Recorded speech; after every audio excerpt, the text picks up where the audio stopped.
Radio Grand Lac. Radio Grand Lac, 88 FM. 88 FM. Radio Grand Lac. Bonjour à tous et bienvenue sur Radio Grand Lac pour cette toute nouvelle émission consacrée à la décoration d'intérieur. Alors je suis ravie de savoir qu'on va se retrouver tous les mardis de 13h à 14h sur le 88 FM, Radio Grand Lac, le rendez-vous Tendance Déco. Alors pour cette toute nouvelle première émission, j'ai envie de vous présenter tout ce qui fera le contenu de ces émissions. Le premier point, bien entendu, c'est de me présenter. Alors moi, je suis Jessica, je suis passionnée de décoration d'intérieur et de rénovation d'intérieur, et je suis tellement passionnée par tout ça que j'en ai fait mon métier. Alors justement, c'est l'introduction pour vous parler du métier de décorateur d'intérieur. Quelle est sa mission, quel est son rôle? Et le but est de faire découvrir et de faire comprendre les bienfaits et les avantages d'engager un ou d'une décoratrice d'intérieur. Alors, il faut savoir que c'est à la portée de tous, même si ça peut faire peur de se dire on engage quelqu'un pour nous donner des idées. On n'est pas habitué à faire des travaux, à faire de la décoration d'intérieur. Tout ça, on va le voir à l'ordre du jour. Alors aujourd'hui, on va définir le métier de décorateur d'intérieur. On verra ensuite pourquoi engager un décorateur d'intérieur. On abordera la question de savoir comment se déroule un projet en collaboration avec un décorateur d'intérieur. On abordera également la notion du budget, combien ça coûte, quels sont les honoraires des architectes et décorateurs d'intérieur. Et puis, en 5e point, on verra des astuces, des conseils déco. Aujourd'hui, ce sera comment aménager son entrée. On aura également la tendance couleur de l'année 2020. On fera un petit match. Vous pourrez voter et participer sur la page Facebook de Radio Grand Lac. On aura le résultat la semaine prochaine. Quelle est la couleur gagnante? Et puis, en 7e point, on présentera le homestaging. Quelle est la définition du homestaging, la différence avec la décoration d'intérieur. Et puis, en 6e point, on aura des questions qui ont été posées sur les pages Facebook de Radio Grand Lac et de iDéco. Et on y répondra ensemble. On va démarrer tout ça, on se fait une petite pause musicale et on se retrouve tout de suite. La radio d'Aix-les-Bains, Radio Grand Lac. On se retrouve en direct sur Radio Grand Lac, le 88 FM, pour votre toute première émission Tendance Déco, l'émission consacrée à la décoration d'intérieur. Alors, on a abordé il y a quelques minutes l'ordre du jour. On va démarrer tout de suite avec la définition du métier du décorateur d'intérieur ou de la décoratrice d'intérieur. Qu'est-ce qu'il fait et pourquoi on l'appelle? Alors, dans un premier temps, la mission qui va être de décorer un intérieur, bien entendu. Avant tout, on doit être à l'écoute de ses clients. La plus grande des missions va être de proposer, chercher, dénicher des idées qui soient pratiques, fonctionnelles, mais surtout, il faut être que ce soit en adéquation avec les goûts de son interlocuteur. Il va pas falloir faire entrer en scène ses propres goûts personnels. Il faut vraiment garder à l'esprit que l'ambiance doit être personnalisée. C'est le but d'une décoration d'intérieur réussie. Alors, les opinions personnelles du décorateur d'intérieur rentrent quand même en scène juste pour y mettre sa patte. Ça a son petit plus qui va faire en sorte qu'on va apporter des idées différentes qui vont être force de proposition, des choses auxquelles les clients n'auront pas forcément pensé ou alors ils n'auront pas osé partir dans des coloris différents d'un blanc ou d'un beige ou des choses assez neutres et qui restent traditionnelles. Donc voilà, il y a toutes ces choses-là à rentrer en scène. Et puis ensuite, on va aborder la question de pourquoi faire appel au décorateur d'intérieur. Qu'est-ce qu'il vous apporte? Alors, il y a plusieurs cas de figure qui s'apparentent au fait de faire appel à une décoratrice d'intérieur. La première, ça va être l'achat sur plan. On va acheter un appartement où on va faire construire une maison et on a énormément de mal à se projeter sur ce que va être notre maison, notre intérieur, comment l'aménager, quelles sont être les couleurs à choisir, les sols, le mobilier et comment l'aménager dans la maison. Le décorateur d'intérieur va pouvoir vous proposer des visuels 3D qui vont vous permettre de vous projeter et de visualiser au mieux l'intérieur de votre futur achat. La rénovation d'un bien, elle entre en scène quand on achète une maison ou quand on achète un appartement qui n'est pas forcément à son goût, ou alors on va avoir envie de rénover notre maison parce qu'elle a un certain nombre d'années et qui a besoin d'un rafraîchissement. Ou alors, simplement, harmoniser la décoration d'intérieur sur une maison terminée où tout le second œuvre a déjà été fait. Et là, on va apporter une petite touche personnelle avec des accessoires déco, des tableaux, des cadres, miroirs, tapis, mobilier, tout ce qui vont faire que la décoration est personnalisée. elle va apporter aussi, cette décoratrice d'intérieur, un gain de temps, parce qu'aujourd'hui, tout le monde court après le temps et on n'a pas beaucoup de temps libre pour courir dans les magasins, chercher un nouveau carrelage, un nouveau parquet ou alors aller choisir des couleurs. Tout ça, ça prend énormément de temps et la décoratrice d'intérieur va déjà vous pré-mâcher le travail en fonction d'un premier rendez-vous et de vos goûts toujours. Elle va vous faire réaliser une économie. Bah oui, parce que même s'il faut la payer, l'économie du projet qui doit être réalisé va être fait en fonction de votre budget. Donc, on ne va pas perdre un temps fou à chercher un carrelage ou des meubles qui ne rentreront pas dans notre budget, puisqu'elle va tout pré-mâcher en amont. Elle va réaliser votre projet aussi selon vos critères. Ça peut être des critères de temps, ça peut être des critères de budget. On va définir ensemble le temps dans lequel vous voulez réaliser ces travaux et elle va structurer vos idées et vos mises en œuvre par des artisans. Justement, les artisans, elle peut également, cette décoratrice d'intérieur, vous mettre en relation avec des professionnels. On va encore gagner du temps plutôt que de demander des dizaines de devis et de faire venir plusieurs artisans. Et on va aussi avoir la notion de confiance puisque quand on recommande des personnes, on s'engage et en général, on s'engage sur des gens en qui on a confiance. Le troisième point, c'est d'aborder comment se déroule un projet en collaboration avec une décoratrice d'intérieur. Alors évidemment, il y a toujours ce premier rendez-vous pour la découverte du projet. C'est un rendez-vous en général qui dure 2 heures. Donc sur ce rendez-vous-là, on va découvrir vos goûts, on va aussi prendre connaissance de la composition de la famille, de savoir qui utilise cette maison ou cet appartement. Les besoins, les goûts seront différents pour un couple, par exemple, de retraités par rapport à une famille d'un couple avec des enfants en bas âge ou des ados. Donc là, tout ça, c'est le premier rendez-vous sur la découverte du projet. Ensuite, en fonction de cela, il y a tout le travail sur le projet qui démarre. Quand la décoratrice d'intérieur aura terminé ce premier travail, elle va vous présenter ce qu'on appelle l'avant-projet sommaire. On aura, en fonction de ce premier rendez-vous en amont, une présentation de planche tendance, de ce qui définira l'ambiance de votre intérieur, avec une présentation des matériaux, des matières, ça peut être aussi les couleurs, le style recherché, des pré-choix sur le carrelage, le parquet, papier peint, peinture, les tissus, enfin bref, tout est passé en revue afin de vous présenter un projet au plus personnalisé.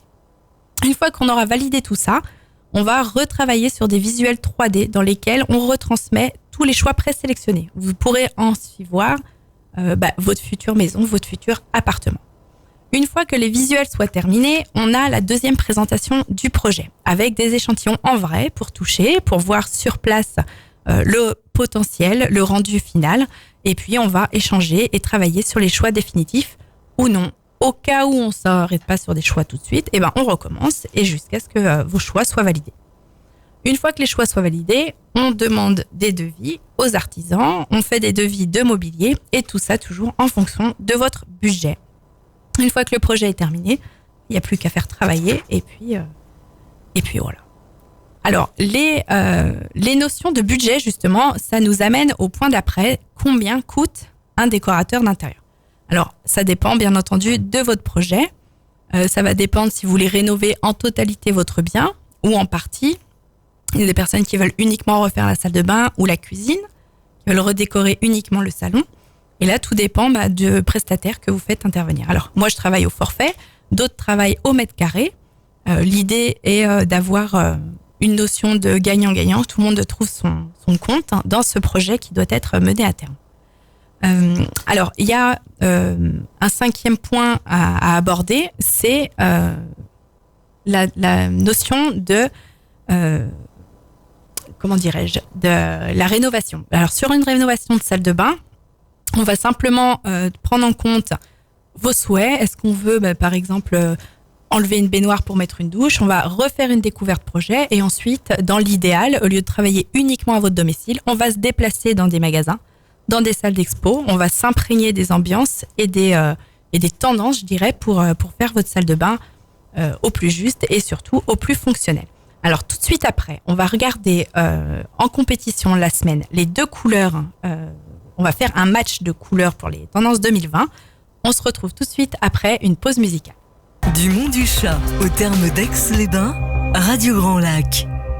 On se retrouve sur Radio Grand Lac, l'émission de décoration d'intérieur, Tendance Déco sur le 88 FM. Je vous rappelle qu'on va se retrouver tous les mardis de 13h à 14h en direct. On va avoir plusieurs invités dès la semaine prochaine.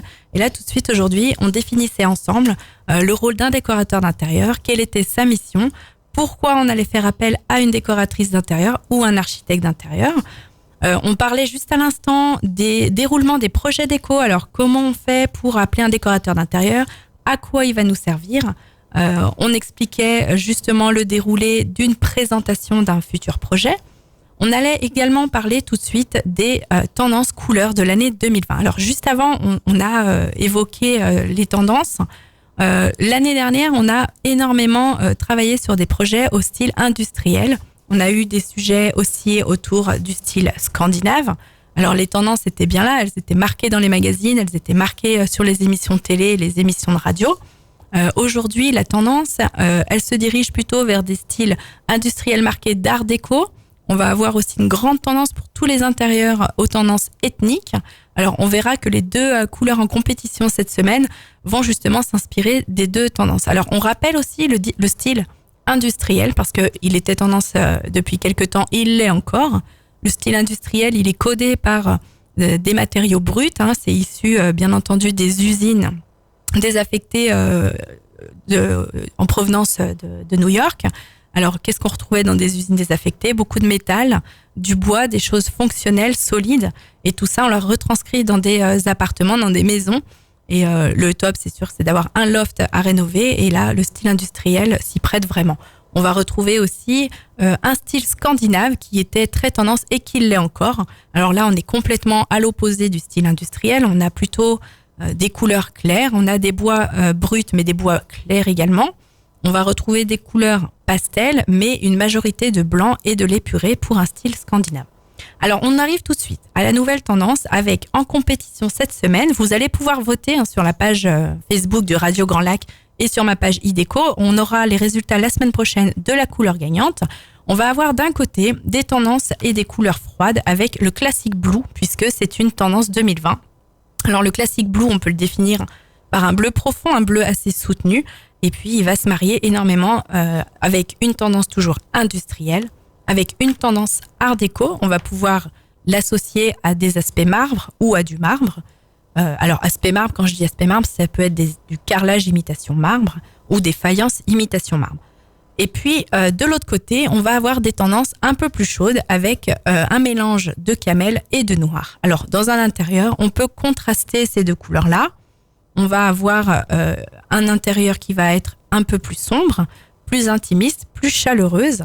Et cette tendance-là, on va la retrouver avec une tendance ethnique, une tendance industrielle également. Tout de suite après, on va regarder comment aménager une entrée, les conseils déco pour aménager une entrée, qu'elle soit fonctionnelle, qu'elle soit jolie. Tout de suite, on fait une petite pause musicale. On se retrouve dans 2 minutes. Radio Grand Lac sur 88 FM. 88 FM. On est toujours là sur 88 FM pour l'émission Tendance Déco, votre première émission consacrée à la décoration d'intérieur. Alors, on parlait juste à l'instant du match des deux couleurs de l'année, des deux tendances de l'année. Vous allez pouvoir voter tout de suite après sur la page Facebook de Radio Grand Lac ou sur la page Facebook iDéco, donc ma page Facebook. On a mis en compétition cette semaine 2 couleurs. À un côté, on a des nuances froides avec le classique blue, le bleu profond qui va s'intégrer aux tendances industrielles, mais aussi et surtout aux tendances art déco. Et puis on a à l'autre côté une couleur chaude avec du camel, des bruns qui vont être en parfait contraste avec du noir, où là on va pouvoir s'apparenter à une tendance en majorité ethnique, on va dire. Donc n'hésitez pas à aller tout de suite après sur la page Facebook. On attend vos votes et on découvrira quelle couleur a remporté le plus de votes la semaine prochaine, mardi à 13h. Alors, en attendant d'avoir nos futurs invités qui vont venir nous faire découvrir tout ce qui est dédié à la décoration d'intérieur, cette semaine, on parlait de l'importance d'avoir une décoration d'intérieur harmonisée, soignée et surtout dans laquelle on se sent bien. Et puis surtout, le rôle et l'entrée en scène d'un décorateur d'intérieur, ce qu'il pouvait vous apporter. Aujourd'hui, on va voir ensemble tout ce qui est trucs, astuces déco pour aménager une entrée. Bah oui, parce que l'entrée, c'est quand même la porte d'entrée aux invités, à la famille. C'est l'accueil dans la maison quand on a passé la journée au travail et on rentre dans son nid douillet. On a besoin d'une entrée qui soit pratique, qui soit fonctionnelle et puis qui soit peu encombrée. Alors, quand on va rentrer dans une maison, la première des choses, c'est de poser ses affaires, sa veste, ses chaussures. Et tout ça, si c'est fait au milieu, n'importe comment, avec les enfants, les cartables, ça peut vite devenir une catastrophe. Donc, on va privilégier du mobilier fonctionnel où on va pouvoir déposer nos vestes, nos chaussures. Ça peut être aussi des étagères ou des patères pour poser notre sac, le porte-parapluie. Parce que il faut qu'elle soit quand même déco, mais pas que, surtout, c'est ce qu'on disait. On peut également délimiter visuellement l'entrée parce qu'il y a des appartements ou des maisons, quand on rentre, on n'a pas d'entrée prédéfinie, prédéterminée. On va le faire en faisant par exemple une peinture avec une couleur différente du reste du couloir ou de la pièce de vie, enfin dans la pièce en tout cas dans laquelle on rentre tout de suite après. Ça peut être aussi des LED papier peint, ça peut être des peintures qui sont faites différemment avec des formes géométriques au mur, histoire de vraiment délimiter visuellement cette entrée. Alors, l'entrée, elle a son importance, c'est ce qu'on disait juste à l'instant. On peut également décorer son entrée en faisant en sorte que cette déco soit fonctionnelle. Ça peut être un miroir pour le dernier petit coup d'œil juste avant de partir. Ça peut être des tableaux pense-bête qui sont jolis, mais aussi avec des petits clips sur lesquels on peut mettre des petits papiers pense-bête pour pas oublier d'aller chercher l'enfant le soir, c'est mieux. Ou alors, ça peut être aussi des patères. Alors, des petites astuces sur les patères, ça peut être des patères de couleurs différentes ou de matériaux différents. On en prévoit en général une pour chaque membre de la famille. Donc, ça peut être coloré pour les enfants ou alors en bois ou en métal pour les adultes. En tout cas, chacun sa place et les choses sont bien rangées. Il n'y a que comme ça que ça fonctionne. Alors, l'entrée aussi, quand on a des toutes petites entrées ou pas du tout d'ailleurs, parce que comme on disait juste à l'instant, il y a des entrées qui ne sont pas clairement marquées, on peut la délimiter avec également des tapis, un revêtement de sol différent. Si on a pour projet, par exemple, de refaire du carrelage ou du parquet, on va peut-être faire un carrelage dans l'entrée différent avec une couleur différente. Bon, alors là, faut pas avoir peur de s'enlacer dans quelques temps. Le tapis, c'est bien aussi. Et puis, le jour où on en a marre, on peut le changer plus facilement. Donc, l'entrée aussi, je trouvais que c'était important d'en parler puisque, comme on le disait, c'était le lieu d'accueil. Ça peut être aussi important quand on va vendre sa maison. Ça va nous faire une transition sur le point d'après qui est le homestaging. L'entrée dans une maison, quand on fait visiter son appartement ou sa maison, le potentiel acquéreur, en tout cas le visiteur, il met 90 secondes, et les agents immobiliers nous le diront, ils mettent très peu de temps pour se faire une idée sur le bien. Est-ce qu'il va vouloir investir dedans ou pas? Donc, l'importance d'avoir une entrée soignée, déco, fonctionnelle, là aussi, elle a son importance. On verra juste après l'importance du homestaging dans la vente d'un bien immobilier et surtout, quelle est la différence avec une décoration d'intérieur, puisque la décoration d'intérieur et le homestaging sont deux choses bien différentes. On retrouve beaucoup d'émissions de télé qui nous en parlent. On fait le point juste après une petite pause avec Patrick Bruel. Du Mont du Chat au terme d'Aix-les-Bains, Radio Grand Lac. Radio Grand Lac. Toujours ensemble pour cette première émission Tendance Déco consacrée à la décoration d'intérieur. Je vous rappelle qu'on se retrouvera tous les mardis de 13h à 14h en direct sur le 88 FM ou sur radiograndlac.com. On parlait à l'instant de la fonction de l'entrée dans la maison ou dans l'appartement, des astuces pour l'égayer, pour la rendre fonctionnelle et déco.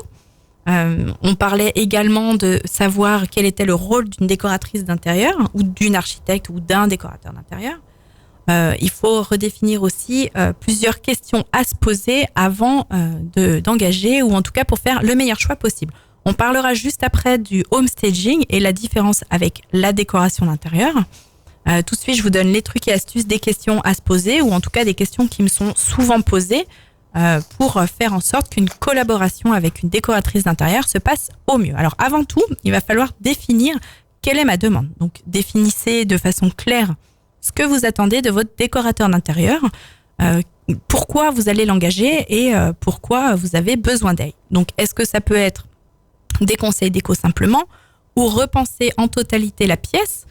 Cela va dépendre également de vos besoins, de vos envies, et puis ça va surtout définir le budget, la mission et le budget alloué aussi aux honoraires de la décoratrice d'intérieur. Alors, il faudra aussi aborder, et c'est un point très important, les contraintes que vous avez. Ça peut être des contraintes de temps. Est-ce que vous avez un timing à respecter ? Combien de temps vont prendre les travaux s'il y a des travaux ? Combien va me coûter tout ça, c'est-à-dire définir un budget, on va en parler dans 2-3 minutes, ou bien est-ce que je veux juste réaliser ma déco pendant une période définie, donc j'ai une semaine de vacances, je veux réaliser ma déco, mes travaux, je les fais moi-même, il faut que le projet soit bouclé avant cette période pour passer à l'action le temps voulu. Donc la notion de budget dont on parlait, pour que le projet il soit en adéquation, la notion de budget est indispensable, je dirais pas importante mais indispensable, puisque ça va définir quel mobilier, alors on va changer du mobilier, on va avoir de la peinture à refaire, des sols à changer, tout ça, ça change le budget. Est-ce qu'il va falloir racheter un canapé ou un carrelage ? C'est quand même pas la même chose. Ça peut être également, et ça va nous amener sur notre 7e point, ça peut être aussi un rafraîchissement simplement sur un bien destiné à la vente. Ça peut être des peintures à refaire, une cuisine à remettre en état, tout ça pour vendre au mieux la maison ou l'appartement en question. Alors, on va parler homestaging. Le homestaging, on voit beaucoup d'émissions télé, on entend beaucoup d'émissions radio, dans les magazines, tout le monde en parle. Qu'est-ce que c'est ? Comment on le fait ? Quelle est la différence avec la décoration d'intérieur ? On va en parler tout de suite après, je dirais après une petite pause. À Aix-les-Bains, Radio Grand Lac. Radio Grand Lac. On se retrouve pour la dernière partie de notre émission Tendance Déco, l'émission consacrée à la décoration d'intérieur. Je vous fais une petite piqûre de rappel pour le vote de la semaine avec la couleur tendance. Laquelle préférez-vous ? Vous pourrez aller voir sur la page Facebook de Radio Grand Lac et sur ma page Facebook iDéco. N'hésitez pas à mettre un petit vote et la semaine prochaine, on verra ensemble laquelle a reçu le plus de votes, laquelle a été votre préférée. On parlait à l'instant du homestaging, et l'importance de valoriser son bien.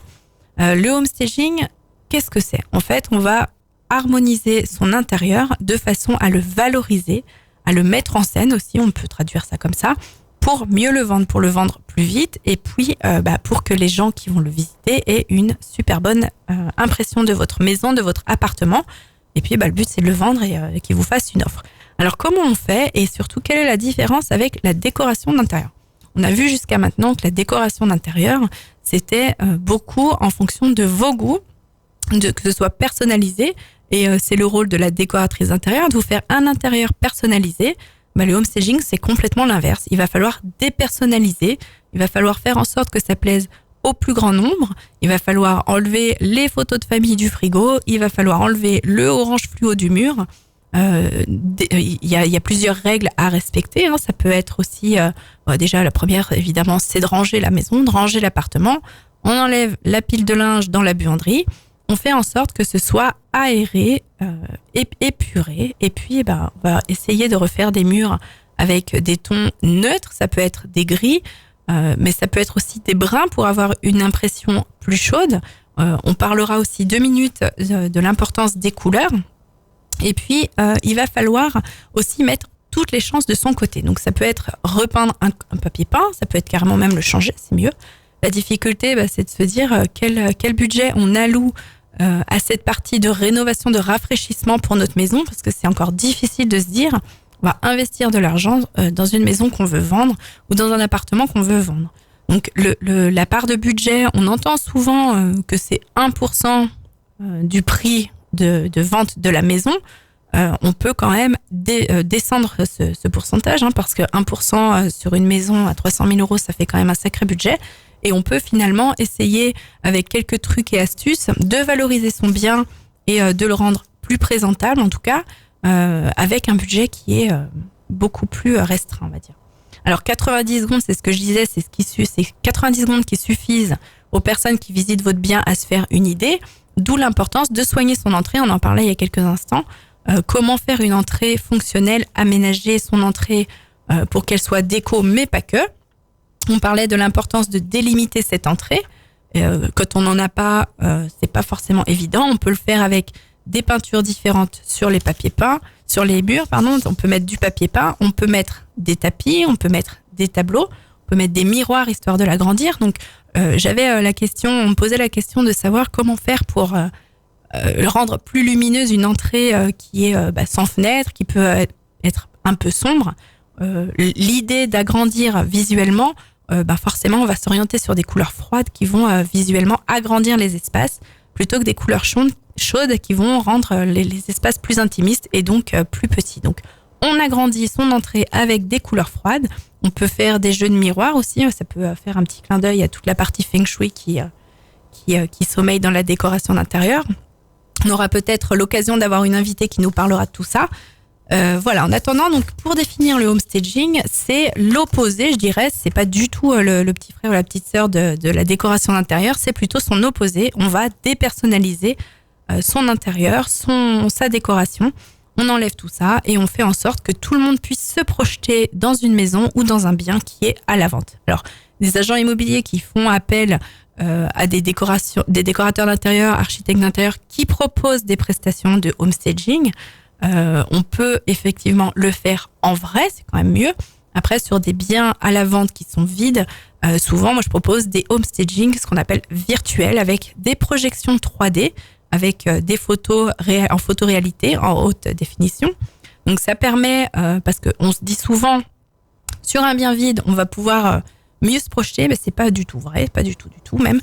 On n'arrive pas à voir la notion de mobilier, quel est l'encombrement pris par le canapé, par la table.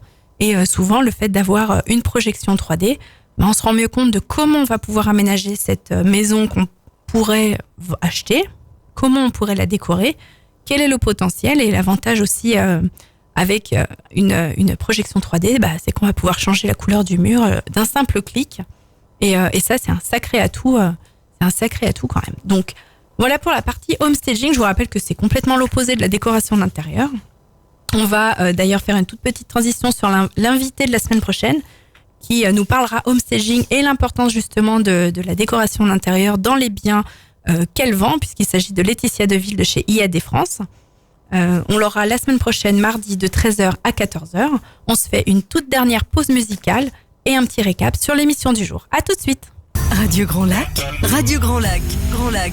Encore 2 minutes ensemble pour terminer cette émission Tendance Déco, l'émission consacrée à la décoration d'intérieur. Clap de fin, je dirais. On a parlé aujourd'hui de l'importance d'avoir recours à une décoratrice d'intérieur. On a fait 2-3 petites différences avec le home staging. Quelles questions à poser avant d'engager un projet et surtout d'engager à ses côtés la collaboration avec une décoratrice d'intérieur.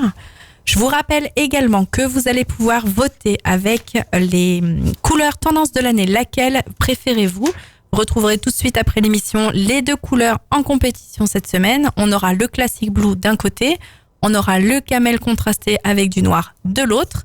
Donc à vos clics, n'hésitez pas. On donnera le nom de la couleur vainqueuse, je sais pas comment on dit, la semaine prochaine, mardi prochain à 13h. Je vous rappelle qu'on aura notre première invitée aussi, Laetitia Deville, avec nous, qui nous parlera de l'importance de la décoration d'intérieur dans son intérieur et surtout quand on achète ou quand on vend une maison. Donc Laetitia Deville de chez IAD. Et puis voilà, on se termine cette émission avec l'ordre du jour qui était l'importance d'un décorateur d'intérieur, comment mener à bien son projet. Réfléchissez-y, on se retrouve mardi prochain. En attendant, je vous souhaite à tous une excellente semaine. Merci de nous avoir écoutés aujourd'hui sur Radio Grand Lac 88 FM. À bientôt.